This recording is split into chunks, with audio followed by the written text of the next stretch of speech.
네, 안녕하세요. 유근종 노무사입니다. 오늘은 급여 및 사대보험 실무를 주제로 강의를 구성하였습니다. 이번 강의를 통해서 실무에서 급여 계산 및 사대보험을 처리하는 데 있어서 많은 도움이 될 수 있도록 강의 준비하였으니까요. 강의 함께 따라오시죠. 네, 강의 첫 번째 시작하도록 하겠습니다. 강의 구성은요, 시간 순서대로 구성을 했어요.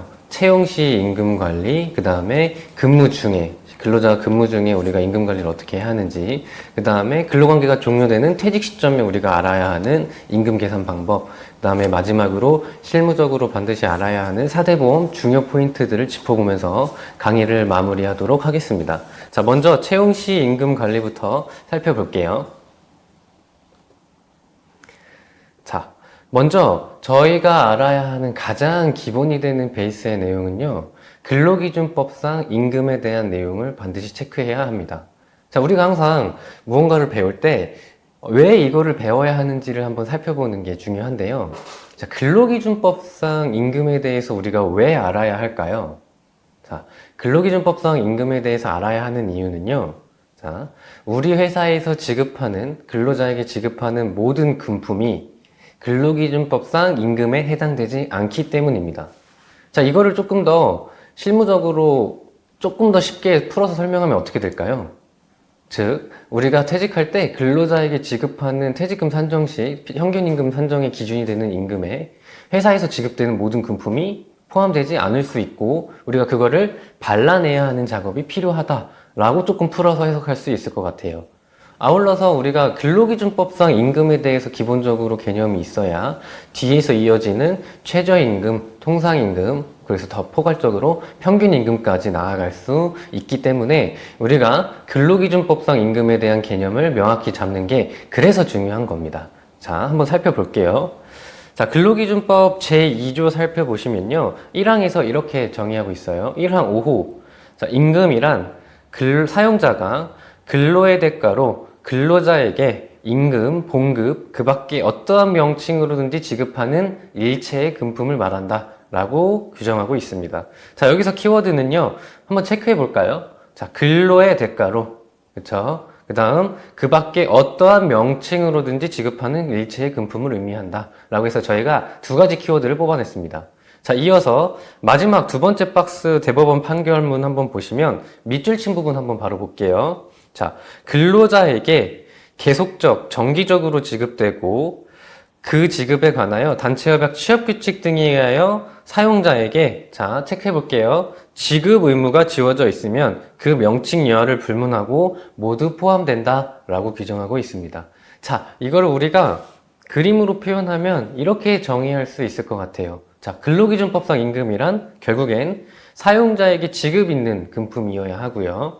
두 번째, 근로의 대가성을 가진 금품이어야 합니다. 됐죠? 그래서 사용자에게 지급 의무가 있다는 건 아까 대법원 판결문에서 보셨고요. 그 다음에 두 번째, 근로의 대가성을 가져야 한다는 건 우리가 근로기준법 제2조 5호에서 살펴볼 수 있었죠. 자, 각각의 의미를 한번 살펴볼게요. 자, 첫 번째, 사용자에게 지급 의무가 지어져 있는 금품이라는 건 어떤 의미일까요? 자, 이 지급 의무가 있다. 조금 애매모호하게 느껴지실 수 있죠. 회사에게 지급 의무가 없는 금품도 있나? 라고 생각 드실 수도 있는데, 자, 이 지급 의무의 개념을 너무 깊게 파고들지 마시고요. 지급 의무가 있다, 없다의 판단은, 자, 1차적으로 먼저 취업규칙이나 근로계약서, 단체협약 등에 명시가 되어 있으면 일단 우리는 지급 의무가 있는 것으로 본다 라고 생각해 주시면 됩니다. 그쵸? 우리가 규정이나 근로계약서 등에 명시되어 있으면 일단 지급 의무가 있는 금품이다 라고 일단 그냥 이해해 주세요. 그쵸? 그래서 한번 장표를 보시면 회사 규정에 지급 대상, 지급 시기, 지급 기준 등이 명확히 규정되어 있어야 한다. 취업규칙 등의 근거가 없는 특별포상금이나 위로금 등은 임금이 아니다. 그쵸? 지급 의무가 없기 때문에.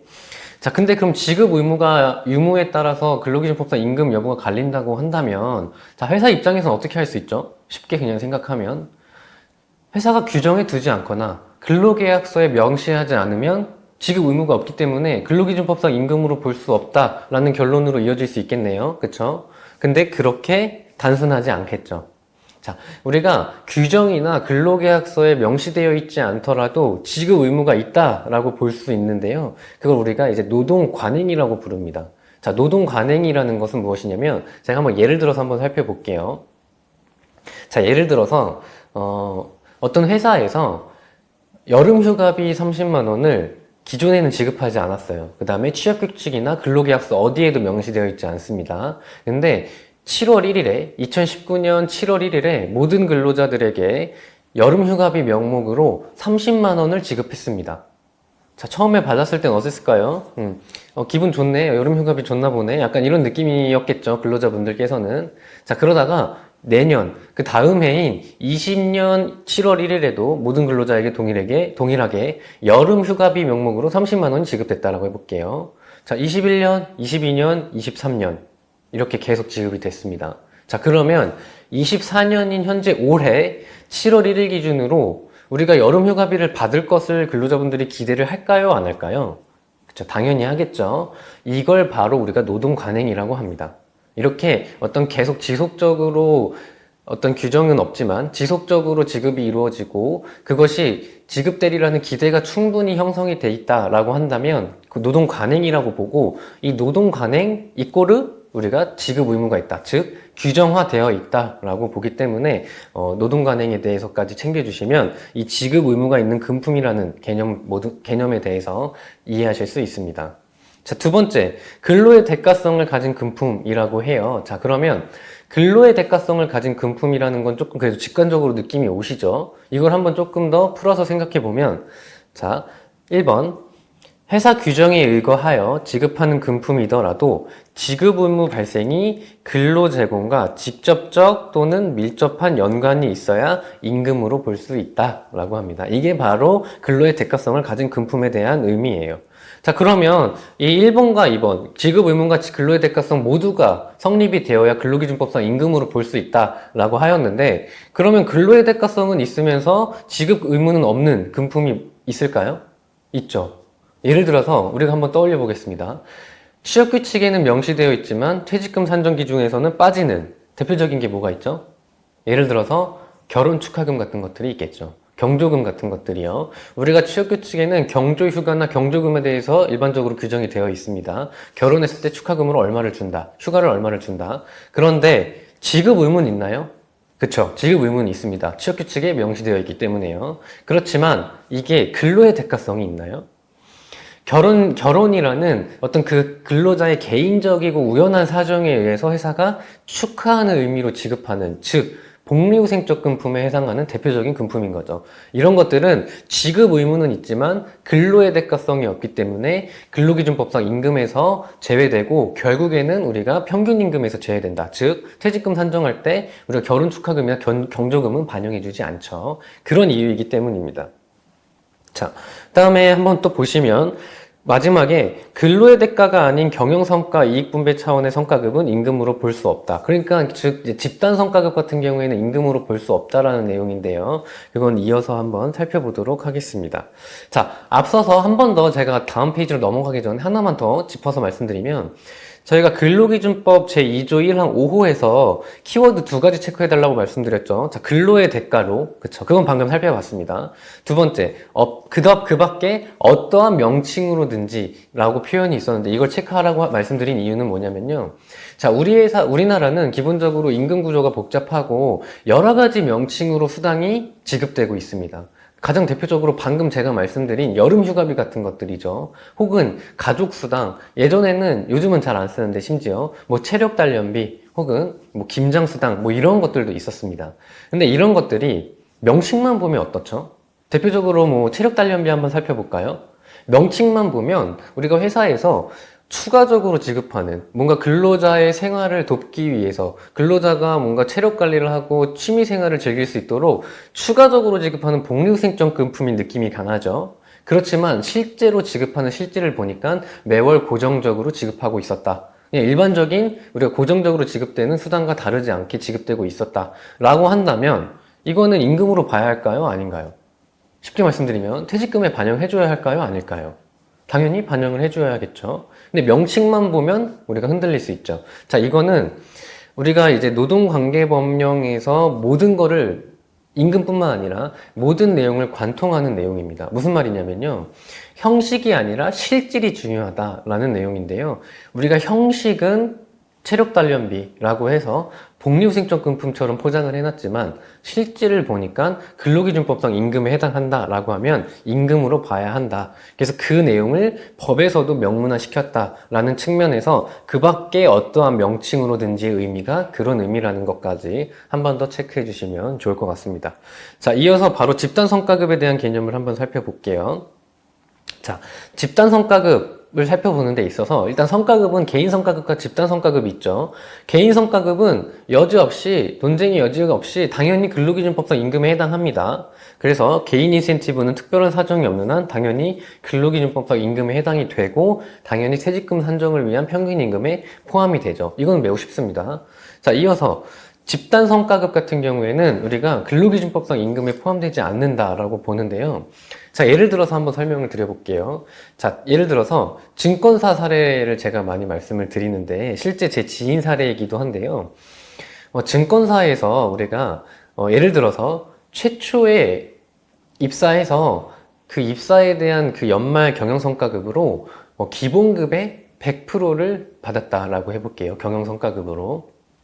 그런데 저희가 2019년에서 2020년 넘어갈 때 아주 큰 사건이 하나 있었죠. 뭐였죠? 그쵸. 코로나라는 매우 큰 사건이 있었습니다. 자, 이 코로나로 인해서, 코로나가 유행하면서 동시에 같이 유행을 했었던 게 우리나라에서 이제 주식이 큰 붐이 불었죠. 주식 거래가. 그래서 기존에 있었던 평상시보다 주식 거래량이 훨씬 더 늘어났다라는 건 이제 심심치 않게 뉴스로 많이 보셨을 겁니다. 자, 주식 거래가 활발하게 이루어지면 증권사 입장에서는 어떤 이득이 있죠? 주식 거래를 한 번쯤 해보셨으면 다 아시겠지만 뭐가 있죠? 우리가 거래할 때마다 거래 수수료를 지급을 하죠. 그러면 증권사 입장에서는 계속해서 이 거래 수수료가 늘어나기 때문에 결국에는 회사의 매출이 증가한다라고 이해해 주시면 되겠어요. 그래서 실제 제 지인이 처음에 최초 입사했을 때는 경영성과급으로 임금의 아주 예시입니다. 실제 그냥 제가 그냥 극단적인 표현을 위해서 예를 들어서 말씀을 드리는 건데 기본 월급의 100%를 받았다라고 한번 해볼게요. 근데 이분이 졸업하시면서 코로나 이후에 코로나 끝나고 나서 연말 성과급으로 그 기본 월급의 300%를 경영성과급으로 받았다라고 예를 들어서 한번 말씀을 드려볼게요. 그러면 갑자기 기존 성과급보다 3배가 뛰었죠. 이랬을 때 이 집단 성과급의 명목이 근로의 대가성이 있냐라는 문제가 생기죠.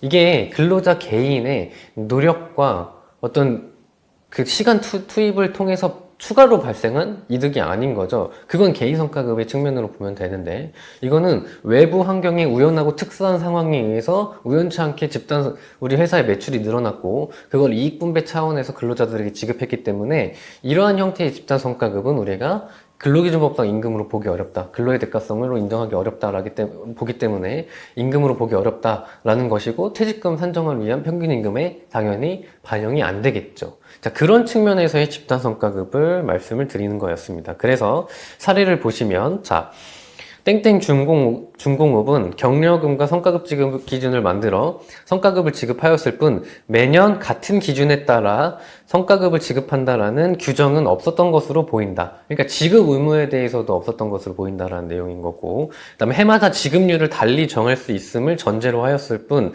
구체적인 지급 액수나 지급 시기에 관하여는 아무런 규정이 없었다. 그쵸? 계속해서 지급 의무에 대해서 이야기를 하고 있죠. 그다음 마지막으로 또 해당 연도의 경영실적에 따라 달라질 수 있는 것으로 보인다.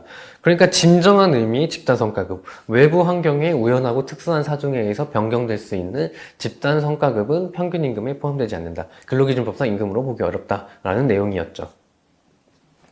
자, 그런데 이렇게 획일적으로 적용하기에는 조금 곤란할 수 있습니다. 예를 들어서 명목은 계속 제가 말씀드렸죠. 그 밖에 어떠한 명칭으로든지라고 규정한 것처럼 자, 형태는 우리가 근로기준법상 임금으로 보기는 어려울 수 있지만 근로의 대가성이 부정되어서 실질을 보면 임금으로 봐야 될 수 있다라고 말씀을 드린 것처럼 자, 이름은 집단성과급이지만 그 실질이 근로기준법상 임금으로 보여진다면 당연히 우리가 퇴직금 산정을 위한 평균임금에 산입을 해줘야겠죠. 그러한 맥락에서 다툼이 있었습니다.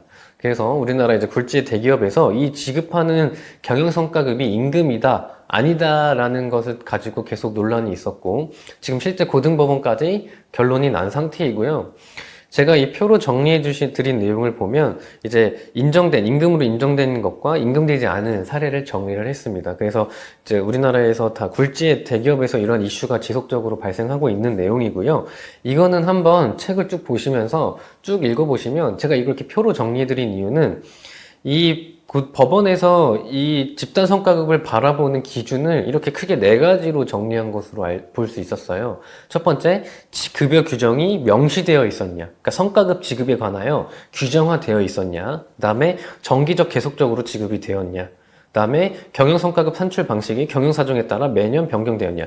자, 이런 것들이 다 뭐였죠? 결국에는 아까 임금, 근로기준법상 임금을 판단한 두 가지 큰 기준에서 지급 의무가 있었냐를 이렇게 조금 세분화시켰다라고 이해해 주시면 되고, 자, 그 다음에 전체 급여에서 성과급이 차지하는 비중이 얼마나 되느냐. 이렇게 큰 네 가지 기준으로 집단 성과급이 임금에 해당되는지 안 되는지를 판단하였고, 실제로 임금으로 인정된다라는 판단 결론이 나온 것도 있고, 이건 근로기준법상 임금으로 보기 어렵다라는 결론이 나온 것들이 있었으니까요. 한번 쭉 읽어보시면 근로기준법상 임금에 대한 개념을 잡는데 큰 도움이 된다라는 측면에서 준비했으니까요. 한번 읽어보시면 도움이 되리라 생각됩니다. 자, 그래서 이제 임금에 대한 근로기준법상 큰 개괄적인 측면에서 근로기준법상 임금에 대한 개념을 한번 살펴봤고, 좀 구체적으로 우리가 임금의 종류를 한번 살펴볼게요. 뭐 보면은 이제 최저임금이 있을 수 있고, 우리가 그다음에 통상임금, 평균임금, 그다음 기타 보수라고 할 수 있는 근로기준법상 임금에서 제외되는 내용들로 구분할 수 있고요. 이 각각에 대한 내용은 뒤이어서 하나하나 살펴보도록 하겠습니다. 자, 지금까지 큰 개괄적인 측면에서 근로기준법상 임금에 대해서 한번 살펴봤고요. 두 번째는 근로시간에 대한 내용을 살펴보도록 하겠습니다. 자, 우리가 근로기준법에서 규정하고 있는 근로시간에 대해서 먼저 살펴볼 거예요. 자, 임금에 대한 내용을 큰 틀에서 살펴봤고, 그 다음에 최저임금, 통상임금, 평균임금 이렇게 바로 이어지는 게 아니라 근로시간에 대해서 먼저 구성한 이유는 뭐냐면요. 선생님들의 이해를 돕기 위해서 이렇게 구성을 했습니다. 자, 기본적으로 우리나라의 임금 체계는 근로시간을 베이스로 하고 있기 때문에 이 기본적인 근로시간에 대한 개념이 있어야 그 뒤에 이어지는 최저임금, 통상임금에 대해서도 이해가 수월하게 이루어질 수 있기 때문에요. 먼저 우리가 근로시간에 대한 개념을 먼저 잡고 가야 합니다. 자, 한번 살펴보겠습니다. 자, 근로시간에 대한 개념을 살펴보면, 자, 우리가 근로시간의 종류에는 크게 여기 목차에 써드린 것처럼 법정 근로시간이 있고요. 소정 근로시간이 있습니다. 자, 그러면 먼저 첫 번째, 법정 근로시간에 대해서 한번 이 구체적인 내용을 살펴보기에 앞서서 우리가 한번 생각을 해볼게요. 자, 법정 근로시간이에요. 근로시간에 대한 내용 이해를 모르시는 분은 당연히 없으실 거고, 앞에 있는 이 법정에 대한 내용을 한번 살펴보면, 자, 법정이라는 건 뭘까요? 그쵸? 한번 생각해보면 법에서 정한 이에요. 그쵸? 법에서 정한 근로시간이라는 뜻인 거고요. 자, 소정 근로시간이라는 건 뭐냐면요. 소정 근로시간이란 이 소정에 대한 개념은 이렇게 생각하시면 돼요. 약속한 이라고 생각해 주시면 됩니다. 약속한. 자, 그래서 소정 근로시간이라는 건 우리가 회사와 근로자가 약속한 근로시간을 의미해요. 그쵸? 그러면 자, 이거를 조금 같이 연결해서 생각해 보면 법정 근로시간은 법에서 정한 근로시간인 거고요. 소정 근로시간은 회사와 근로자가 약속한 근로시간입니다.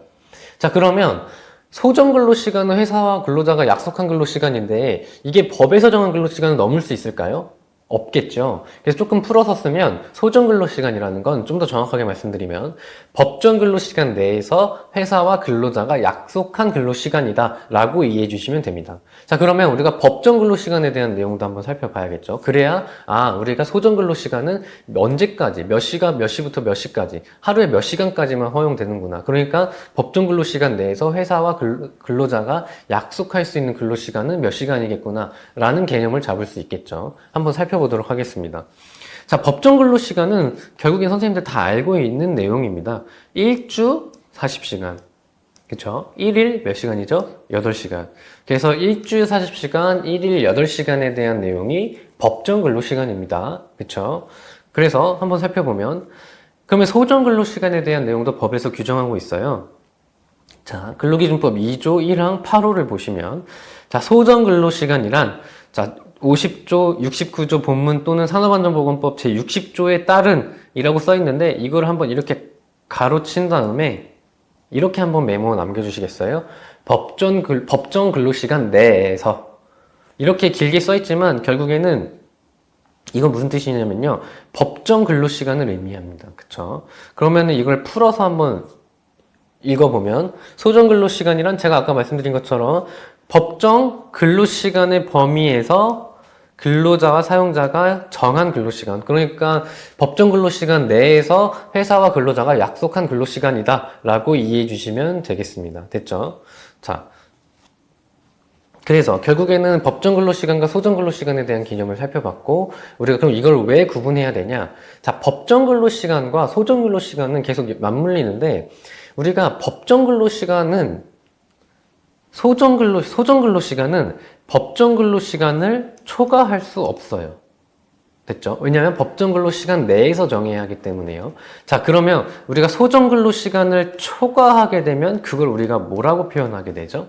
그걸 우리가 연장 근로시간이라고 하게 되죠. 그쵸? 그래서 소정 근로시간을 초과하는 게 연장 근로시간이다 라고 꼭 이해를 해주셔야 합니다. 무슨 뜻이냐면요. 법정 근로시간을 초과하는 게 연장 근로가 아니라 소정 근로시간을 초과하는 게 연장 근로입니다. 무슨 뜻이냐면 1일 8시간, 일주 40시간이라고 정해져 있는데 이건 법정 근로시간인 거고, 예를 들어서 이 법정 근로시간 내에서 회사와 근로자가 1일 7시간, 일주 35시간으로 정할 수도 있겠죠. 그럼 이 근로자의 소정 근로시간은 일주 35시간, 1일 7시간이 되는 거고, 그럼 이 소정 근로시간을 초과하게 되면 연장 근로가 되는 겁니다. 법정 근로시간을 초과하는 게 아니라요. 그래서 그 개념까지 꼭 체크해 주셨으면 좋겠습니다.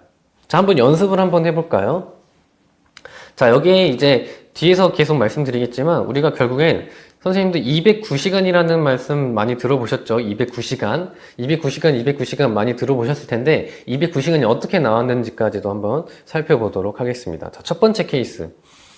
자, 주 5일 8시간 근로를 하고 하루가 유급휴일이래요. 이게 주휴일 시간을 의미하겠죠. 일주 소정근로일을 개근했을 때 하루를 유급으로 인정해주는 주휴 시간. 그 다음에 토요일을 유급으로 처리한대요. 보통 일반적으로는 토요일은 무급 휴무일인데 여기 토요일은 4시간을 유급으로 처리하는 경우인 케이스예요. 이랬을 때 우리가 월 유급으로 인정되는 시간을 한번 계산해 보자 라는 뜻입니다. 자, 주 5일이니까 하루 8시간씩 주 5일, 그 다음에 토요일 유급으로 인정되는 4시간 하루, 그 다음에 8시간 주휴해서 일주일에 유급으로 인정되는 시간은 52시간입니다. 그리고 우리가 이 52시간에 월 평균 주수를 곱해야 하는데, 자, 우리가 월 평균 주수는 계속 매월 그 주수가 달라지죠. 어떤 주는 4주이기도 하고요. 어떤 주는 5주이기도 하죠. 이걸 우리가 평균의 개념으로 도입하게 되면 우리가 명확하게 알고 있는 상수값은 있습니다. 뭐냐면요. 1년은 365일이죠. 그쵸? 여기 써 있으니까 볼게요. 1년은 365일이고 1년은 12개월입니다. 그쵸? 그 다음에 1주는 며칠이죠? 7일이죠. 그래서 우리가 365 나누기 12 나누기 7을 하면 4.345주, 4.345 땡땡땡이 나오는데 뒤에 값을 버리고 우리가 4.345, 4.345 하는 이 4.345가 이렇게 나오는 겁니다. 그래서 월 평균 주수인 4.345주를 이 시간에 곱하게 되면 이 사람의 월 평균 유급으로 인정되는 시간이 나오겠죠. 그래서 약 226시간이 나온다. 이런 케이스에서는요. 자, 다음 두 번째 케이스 보면, 자, 주 5일 근로하기로 하고 1일 8시간, 여기 8시간은 빠져있는데 계속 가는 겁니다. 하루는 유급휴일이고 1일이 무급휴무일. 그러니까 이게 가장 일반적인 케이스이죠. 일주 40시간, 주휴일 하루, 그 다음에 토요일 하루는 무급휴무일인 경우. 그쵸? 가장 우리가 일반적인 케이스이고요. 한번 살펴보면 8시간, 5일, 그 다음에 이 8시간은 뭐죠? 일주 개근했을 때 지급되는 주휴 시간을 의미합니다. 그래서 총 일주 유급으로 인정되는 시간은 48시간. 이 48시간에 4.345주를 곱하면 약 208.66시간이 나오고 여기에 올림 처리해서 209시간이 우리가 일반적으로 우리가 기본급에 산입되는 기본 유급시간이다 라고 이해해 주시면 되겠습니다. 마찬가지 같습니다. 이제 유급휴일을 8시간을 전체 토요일, 일요일을 다 유급으로 인정해 준다는 뜻이죠. 그럼 일주일에 유급으로 인정되는 시간은 56시간인 거고 여기에 4.345주를 곱하면 약 244시간이 나오고요. 주 6일 하루 6.5시간을 일하고 1일은 유급휴일인 경우에 대한 내용도 동일하게 이해해 주시고 계산해 주시면 됩니다. 됐죠? 됐습니다. 여기까지 우리가 기본적인 우리가 근로시간에 대한 내용까지 살펴봤고요. 자, 이어서 우리가 다양한 근무 형태에서의 근로시간 산정 연습이라고 해서 우리가 이제 기본적으로 1일 8시간, 일주일 40시간을 근무한다면 가장 쉽겠죠. 그런 경우만 있으면 우리가 근로시간 때문에 고민할 이유는 크게 없겠죠. 그런데 실제로 우리 현장에서 벌어지는 케이스들을 살펴보면 다양한 형태의 근무가 있을 수 있고 그런 다양한 형태에서 우리는 월평균 근로시간을 산정할 수 있어야 하는데요. 그 내용을 한번 살펴보도록 하겠습니다. 자, 먼저 다양한 형태의 근로시간 산정 연습이라고 해서 첫 번째, 격주 근무에 대해서 한번 살펴볼게요. 격주 근무. 첫 번째, 자, 아래와 같이 근무하는 경우 근로시간은 자, 근무일은 월요일부터 금요일까지고요. 시업과 종업시간을 살펴보면 09시부터 19시까지 근무한다라고 합니다. 자, 그리고 조금 특이해요. 일요일은 격주로 1일 5시간씩 근무한다라고 해볼게요. 그 다음에 휴게시간은 12시부터 13시까지라고 했을 때 우리가 여기 소정근로시간, 연장근로시간, 야간근로시간 있으면 야간근로시간까지 이 시간을 월 기준으로 계산을 한번 해보자 라고 이해해 주시면 되겠습니다. 자, 우리가 한번 문제를 살펴보기 전에 구속시간이라는 걸 항상 떠올려 주셨으면 좋겠어요. 실무적으로 우리가 바로 근로시간을 생각할 때 1일 실근로시간을 바로 곧바로 계산하시려는 게 아니라 구속시간, 그러니까 우리가 회사에 매여 있는 시간, 유급으로 인정되는 시간을 곧바로 구하는 게 아니라 일단 내가 회사에 매여 있는 시간은 몇 시간인지부터 먼저 구속 시간을 살펴보고 그 다음에 유급 시간으로 넘어가셔야 뭔가 다양한 형태에서 실수가 일어나지 않거든요. 한번 보겠습니다. 자, 우리가 1일 구속 시간은 09시부터 19시까지 회사에 매여 있으니까요. 10시간 구속 시간입니다. 됐죠? 근데 여기서 이 10시간이 전부 다 유급으로 인정되는 시간이 아니죠. 그렇기 때문에 휴게 시간은 우리가 제외해 주어야 하고요. 휴게 시간이 12시부터 13시까지 해서 1시간을 제외해야겠죠. 그래서 우리가 하루 실근로시간으로 그 다음으로 개념으로 넘어가면 실근로시간은 9시간이 됩니다. 자, 그러면 월 소정근로시간을 한번 살펴보면 자, 8시간 곱하기 주 5일 근무한다라고 했으니까 5일 곱하기 4.345 하면 174시간이 나오고요. 이게 여기서 끝나는 게 아니라 우리가 유급으로 인정되는 주휴시간도 반드시 고려를 해줘야겠죠. 그래서 8시간 곱하기 1일, 일주 개근했을 때 하루를 유급으로 인정해주니까 하루 곱하기 4.345주 하면 약 주휴시간은 34땡땡 시간이 나오는데 올림 처리를 해서 약 35시간이 나오게 됩니다. 그래서 아까 계속 보신 것처럼 209시간이 나오게 됐어요. 자, 근데 여기서 그치는 게 아니라 연장 근로 시간을 우리가 떠올려야겠죠. 자, 1일 실근로 시간이 9시간이다 라는 걸 봤을 때 우리가 떠올리셔야 하는 건 뭐죠? 연장 근로가 발생할 수 있겠네를 떠올려 주셨어야 합니다.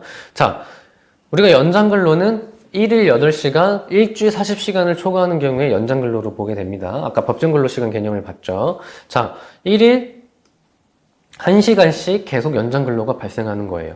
그래서 1시간씩 주 5일 4.345주 곱하면 21.725시간이 연장 근로로 발생하고 아울러서 5시간은 뭐죠? 1일 8시간을 초과하는 것까지는 지금 다 살펴봤고요. 또 그 다음 또는 일주 40시간을 초과하는 것도 연장으로 카운팅을 해야 하니까 일주 40시간을 초과하는 것도 살펴보아야 하겠죠. 그게 바로 일요일에 격주로 근무하는 겁니다. 그래서 일요일에 출근을 하게 되면 일주일 40시간은 당연히 초과하게 되니까 그거에 대해서 우리가 연장 근로로 카운팅해야 하고요. 그래서 일요일에 대한 5시간은 매주 격주로 발생하니까 4.345주를 곱하면 매주 발생하는 거죠. 근데 여기에 격주기 때문에 나누기 2의 평균의 개념을 다시 반영을 해서 나누기 2를 하면 10.86시간이 나오고 이 두 개의 값을 더해서 32.5 바로 시간이 나옵니다. 여기서 끝나면 될까요? 아니죠. 우리가 유급으로 인정해주기 위해서는 여기에 가산, 한 1.5배를 가산해줘야겠죠. 그래서 1.5배를 가산한 약 48.9시간, 약 49시간 정도에 되는 시간이 월 평균 연장 근로 시간으로 산정이 되었습니다. 그러면 여기 월 기준 연장 근로는 49시간이 들어가게 되겠네요. 그쵸? 그래서 우리가 총 월 유급으로 인정되는 시간은 약 258시간이 된다라는 것까지 캐치해 주시면 됩니다. 자, 이 부분은요, 뒤에서 보시게 될 이제 두 번째 챕터에서 보시게 될 올바른 근로계약서 작성 방법에서도 똑같이 연결되는 거고, 우리가 올바르게 고정 OT 계약을 계약하기 위해서 계약서를 쓰기 위해서 살펴봐야 하는 개념에도 들어가기 때문에 이 부분 꼭 체크해 주셨으면 좋겠습니다. 자, 다음 사례 B, 단시간 근로자 케이스입니다. 자, 제가 준비한 케이스는 다 케이스별로 의미가 있거든요. 한번 살펴보면, 첫 번째, 단시간 근로자 케이스를 살펴보면, 자, 아래와 같이 근무하는 경우 근로시간을 보면, 월, 수, 금, 주 3일 근무를 하신대요. 그 다음에 취업과 종업시간은 11시부터 17시까지라고 합니다. 그 다음에 휴게시간은 중간에 30분 있고요. 자, 됐습니다. 보면, 1일 구속시간은 6시간이죠. 그쵸? 구속시간은 곧바로 6시간이 나오게 되고, 실근로시간은 중간에 휴게시간을 제외하면 5.5시간이 나오게 됩니다. 그래서 일주 근로시간은 5.5시간 곱하기 주 3일 16.5시간에 더 아울러서 우리가 이제 주휴시간을 살펴봐야 하는데, 자, 주휴시간은 1일 소정근로, 그러니까 일주 소정근로일을 개근했을 때 1일을 유급으로 인정해주는 시간을 주휴시간이라고 하죠. 근데 이분 같은 경우에는 이제 단시간 근로자 같은 경우에는 주휴시간을 산정함에 있어서 비례해서 지급한다라는 원칙이 있는데요. 자, 보면 이분은 일주 소정근로시간이 16.5시간이죠. 근데 우리가 봤을 때 일반적으로 통상근로자는 일주 40시간을 일을 하게 되죠. 그래서 여기 40시간 나누게 되면 일주 소정근로시간 16.5시간 나누기, 자, 40시간, 그쵸? 곱하기, 자, 1일 소정근로시간인 8시간을 곱하게 되면 이 사람의 비례해서 지급되는 1일 소정근로 유급시간이 나오게 되고, 그걸 유급으로 반영해 줘야 한다라 해서 이분은 3.3시간을 주휴시간으로 반영해 주시면 됩니다. 그래서 월 유급으로 인정된 시간은 16.5시간 더하기 3.3시간 곱하기 4.345주를 곱한 86시간이 월 유급으로 인정되는 시간이다 라고 이해해 주시면 되겠습니다. 제가 방금 말씀드린 그 비례에 대한 내용이에요. 그래서 법에서 이렇게 규정하고 있습니다. 통상근로자하고 비례해서 나눈 시간수라고 했으니까 뭐 어렵게 써 있는데 결국엔 나눈 시간수를 의미하고 1일 소정근로시간은 통상근로자의 총 소정근로시간을 비례해서 지급하면 된다라는 내용입니다. 자, 세 번째 사례를 살펴보시면 연장근로와 야간근로가 혼재되어 있는 케이스라고 제가 타이틀을 달아드렸죠. 그래서 한번 보면 아래와 같이 근무하는 경우 근로시간을 살펴보면 월요일부터 토요일까지 주 6일, 시업과 종업시간을 살펴보면 19시부터 04시까지라고 합니다. 자, 이거를 보시면 어떤 게 떠올라야 하죠? 그쵸? 방금 말씀드린 것처럼 이거는 야간근로가 발생할 수 있겠네 라는 걸 떠올리시면 됩니다. 자, 보겠습니다. 휴게시간은 22시부터 23시까지래요. 그럼 휴게시간이 1시간이 빠진 애가 아니라, 휴게시간이 어디에서 빠지네? 라고 체크해 주시면 될까요? 그쵸? 야간근로에서 빠질 수도 있겠네? 라고 체크해 주시면 되겠죠. 자, 여기서 한번 살펴보면 먼저, 자, 야간근로라는 건 뭘까요? 그쵸? 야간근로라는 건 밤에 근로하는 게 맞죠? 밤에 근로하는 거니까, 우리가 깜깜해지면 밤이니까, 깜깜해지는 시점을 기준으로 야간 근로로 삼을 수는 없겠죠. 당연히 야간 근로라는 건 법에서 22시부터 다음날 06시까지의 근무를 야간 근로라고 이야기를 합니다. 그래서 22시부터 06시까지의 근로를 야간 근로라고 이야기를 하고, 이 시간에 근로를 하게 되면 야간 근로 수당이 추가로 발생하게 된다라고 이해해 주시면 됩니다. 자, 보겠습니다. 자, 1일 구속시간을 한번 살펴볼게요. 1일 구속시간은, 자, 공사시, 다음날 공사시라고 넘어가기 때문에 우리가 이해하기가 조금 어려운데, 보면, 다음날 공사시라고 하면 24시에 플러스 4를 더한 단위를 맞추기 위해서 28시라고 계산해 주시면 되거든요. 그러니까 28시 빼기 19시라고 생각해 주시면 돼요. 그러니까 회사에 구속되어 있는 시간은 우리가 9시간이라고 체크하실 수 있습니다. 그리고 1일 실근로 시간을 살펴보면 휴게 시간을 제외하고 8시간이 1일 실근로 시간으로 산정이 됩니다. 됐죠? 그러면 월 소정근로 시간은 209시간이 나오는 건 아까 첫 번째 사례에서 본 동일한 논리 구조이고요. 월 연장근로 시간을 한번 살펴보면, 자, 연장근로는 1일 8시간 근무하기 때문에 1일 8시간을 초과하는 연장근로는 존재하지 않아요. 그런데 우리가 연장근로 판단할 때 1일 8시간 또는 또 뭐가 있었죠? 일주 40시간 초과하는 경우. 그래서 보면 월요일부터 토요일까지 매주 6일을 근무하기 때문에 토요일 근무는 주 40시간을 초과하는 근로가 되고 매주 8시간씩 연장 근로가 발생한다 라고 이해해 주시면 되겠습니다. 그러면 매주 발생하니까요 8시간 곱하기 4.345주를 곱하면 약 35시간이 나오게 되고 여기에 150%를 50%를 가산한 150% 1.5를 곱하면 약 52.14시간이 나오게 됩니다. 이게 유급으로 인정되는 시간이죠. 자, 여기서 끝나는 게 아니라 야간 근로도 우리가 고려를 해주어야 합니다. 야간 근로는 22시부터 06시까지라고 말씀을 드렸죠. 자, 그러면 이분은 04시까지라고 했으니까 22시부터 28시까지니까 이분은 야간으로 구속되어 있는 시간. 자, 다시 말씀드릴게요. 야간 근로 시간으로 구속되어 있는 시간은 몇 시간이죠? 28에서 22를 빼니까 6시간이 되겠습니다. 그쵸? 근데 우리가 이 휴게 시간을 보면서, 휴게 시간이 야간에서 빠진 애까지 체크해야 된다라고 말씀드렸죠. 야간으로 구속되어 있는 시간은 6시간이지만, 실제 야간으로 인정되는, 야간 근로로 인정되는, 유급으로 인정되는 시간은 1시간이 빠진 5시간이 되겠습니다.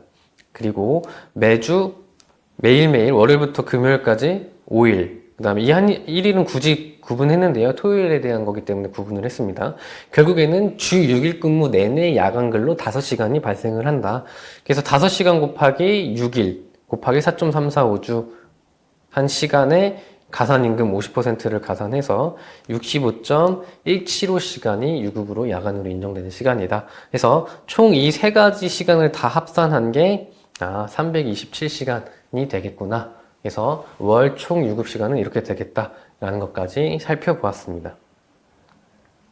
자, 그 다음 이어지는 사례는요, 우리가 교대근무, 소위 이제 교대근무에 대해서 근로시간을 어떻게 산정해야 되는지에 대해서 많이 어려움을 가지고 계신데요. 그 부분을 아주 쉽게 준비했습니다. 그래서 이어지는 강의 내용에서는요, 교대 근로자의 근로시간을 우리가 어떻게 산정해야 하는지에 대해서 살펴보도록 하겠습니다.